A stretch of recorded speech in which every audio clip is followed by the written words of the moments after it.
Hello mga shish, mga bebeng ko!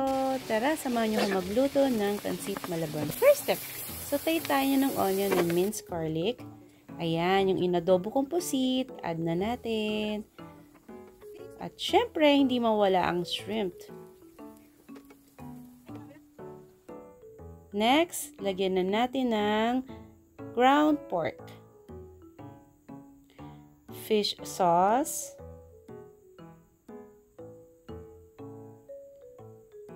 shrimp cube. Yung annatto seed natin, lagyan natin ng hot water. Then, add na natin.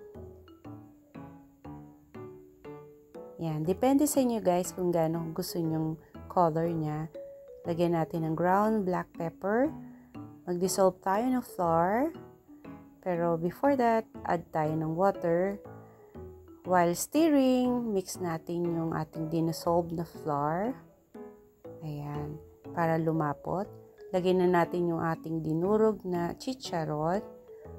Magic syrup optional guys, pwedeng wala. At syempre ang calamansi juice.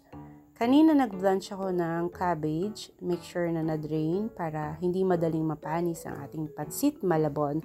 Ayan, distribute na natin ang mga ingredient on top. Thank you for watching. God bless us all.